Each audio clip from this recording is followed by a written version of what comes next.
वारे वफ़ाक़ी वज़ीर आज़म नज़ीर तारड़ चयो आहे त ख़त वारे मामले ते तासुर ॾिनो वियो त अदलिया में मुदाख़लत थी रही आहे।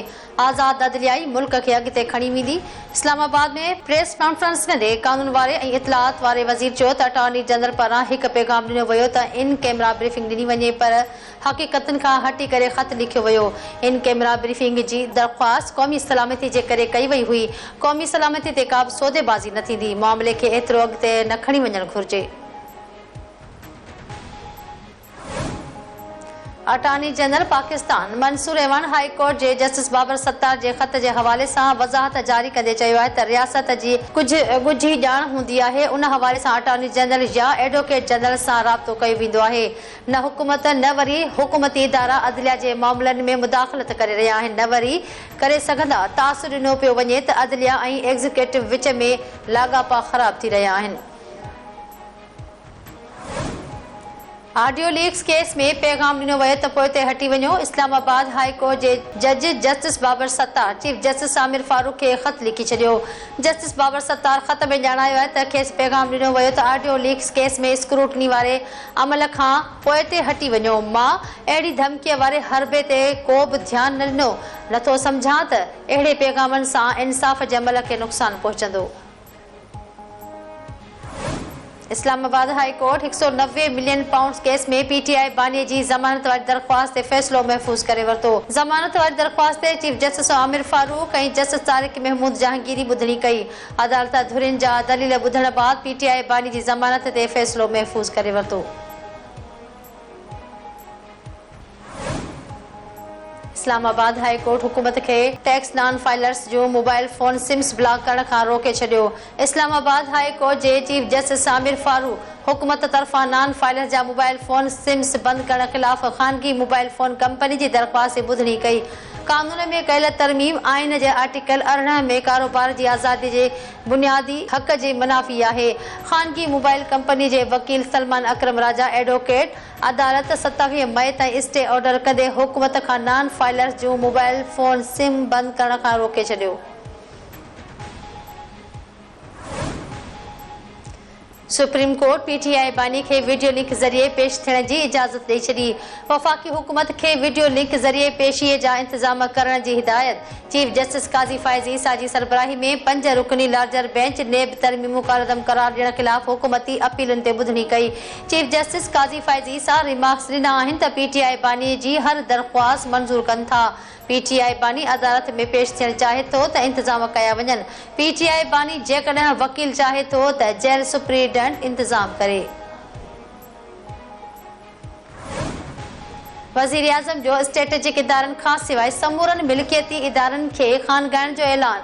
शहबाज शरीफ़ चयो आहे त समूरनि इदारनि जी निजकारी थींदी, उहे नफ़ो ॾींदड़ हुजनि या खसारे में हलंदड़ हुजनि। वफ़ाक़ी वज़ारतुनि खे ज़रूरी कार्रवाई ऐं निजकारी कमीशन सां सहकार जी हिदायत। वज़ीर आज़म जी सदारत हेठि इजलास में निजकारी वज़ारत ऐं निजकारी कमीशन 5 वरियनि जी निजकारी प्रोग्राम जो रोड मैप पेश करे छॾियो। शहबाज शरीफ़ चयो आहे त हुकूमत जो कमु कारोबार करण न पर कारोबार ऐं सीड़पकारी दोस्त माहौल यकीनी बणाइण आहे। हुकूमत जी ख़ातिरी खां पोइ आज़ाद कश्मीर में हड़ताल ऐं एहतजाज ख़त्म करण जो ऐलान। ज्वाइंट एक्शन कमेटी मूजिबि गुज़िरियल ॾींहुं हुकूमत मुज़ाहिरीन जा समूरा मुतालबा तस्लीम करे वरिता हुआ। वफ़ाक़ी वज़ीर अता तारड़ मीडिया सां ॻाल्हाईंदे चयो आहे त वज़ीर आज़म शहबाज शरीफ़ वक़्त सिर्फ़ बहितरीन फ़ैसिलो करे आज़ाद कश्मीर जो मसइलो हल कयो। कश्मीर बाबति दुश्मन ऐं तहरीक इंतशार जी हिकु ई एजेंडा हुई। वज़ीर आज़म जी वक़्त सिर कदम सां दुश्मन जी साज़िश नाकाम बणाई वई। वफ़ाक़ी वज़ीर अता तारड़ जी पीटीआई बानीअ ते अणसिधी रीत तनक़ीद चयाईं, अव्हां कैदी आहियो, अव्हां ख़त लिखण वारा केरु थींदा आहियो। सदर आसिफ अली ज़रदारी मुल्क बचाइण लाइ पाकिस्तान खपे जो नारो हयो। मुल्क खे सियासतदान हलाए सघनि था, रांदीगर न। पीपीएमए ने कादिर पटेल जी क़ौमी असेंबली जे इजलास में सदर आसिफ अली ज़रदारी जे ख़िताब ते बहस दौरान तक़रीर चयाईं। सदर आसिफ अली ज़रदारी जे ख़िताब दौरान अपोज़िशन पार्लियामेंट में गोड़ कयो। सदर आसिफ अली ज़रदारी बिना कंहिं ॾोह जे 14 साल क़ैद काटियो। सदर पंहिंजे ख़िताब में चयो त आइन सुप्रीम हुअणु घुरिजे। पीपी अॻवान रज़ा रब्बानी सरकारी इदारा खानगाइण वारे हुकूमती फ़ैसिले जी मुखालफ़त करे छॾी। रज़ा रब्बानी कराची प्रेस क्लब में प्रेस कॉन्फ्रेंस कंदे चयो आहे त माज़ीअ में जेकी बि निजकारियूं कयूं वयूं आहिनि पहिरीं उन्हनि जो जवाब ॾिनो वञे। सरकारी इदारा अवाम जी मिल्कियत आहिनि। निजकारीअ बाबति जाली पॉलिसी जोड़ी वई आहे। साबित थी वियो आहे त हुकूमत कॉलोनाइज़ करण ऐं पंहिंजनि माण्हुनि खे नवाज़णु चाहे थी। ईअं लॻे थो त IMF सां गॾिजी निजकारीअ जी पॉलिसी जोड़ी वई आहे जेका मंज़र आम ते आंदी वई आहे। गवर्नर हाउस जा दरवाज़ा सभिनी लाइ 24 कलाक खुलियल आहिनि। KP जे गवर्नर फैसल करीम कुंडी मीडिया सां ॻाल्हाईंदे चयो आहे त संदसि कोशिश आहे त हू KP लाइ वधीक फंड आणे। हू पुलिस जे जवाननि जे क़ुर्बानियुनि ते ख़राज अक़ीदत पेश करे थो। हू क़यादत जे एतमाद ते पूरो लहण जी भरपूर कोशिश कंदो।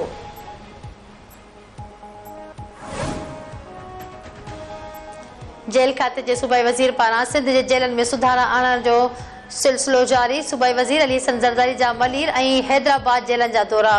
सूबाई वज़ीर जेल जे मुख़्तलिफ़ बैरकनि अस्पतालनि ऐं जेलनि जे रंधणनि जो मुआइनो कयो। अली हसन ज़रदारी सेंट्रल जेल में सिक्योरिटी इंतज़ामनि जो जाइज़ो वरितो। कैदियुनि सां बि मुलाक़ात कई।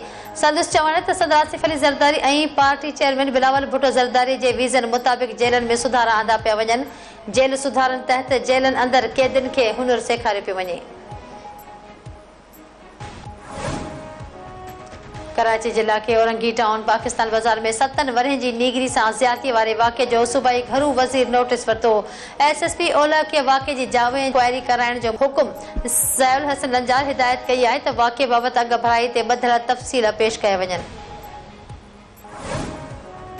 औस्ता मोहम्मद में हथियारबंदनि जी फायरिंग में हिकु ॼणो क़त्ल। सवन वाह वटि हथियारबंदनि फायरिंग करे हेबत लकारी खे क़त्ल करे छॾियो। इतलाह ते पुलिस पहुची मक़तूल जो लाश खणाए अस्पताल मुंतक़िल कयो।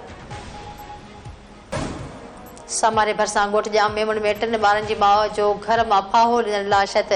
सोनी ज़ाल प्रभु कोहलीअ जो घर जे कमरे में टंगियल लाश ॾिसी वारसनि पुलिस खे इतलाह कयो। पुलिस पहुची लाश तहवील में वठी पोस्टमार्टम लाइ तालके अस्पताल मुंतक़िल करे छॾियो। कलोई भरिसां ॻोठ सेडियो में इंटर जे शागिर्द फाहो खया आपघात करे छॾियो। तिलक चंद में ग्वाड़ कंडीअ जे वण में रसो ॿधी ज़िंदगी जो ॾींहों उझाए छॾियो। ऐं दादू में पेनू फ़कीर निगरीअ सां इज्तमाही ज़्यादती वारी केस में 3 जवाबदारनि खे गिरफ़्तार कयो। पुलिस मुतासिर निगरीअ जे अमर जी फरियाद ते केस दाख़िल करे छॾियो।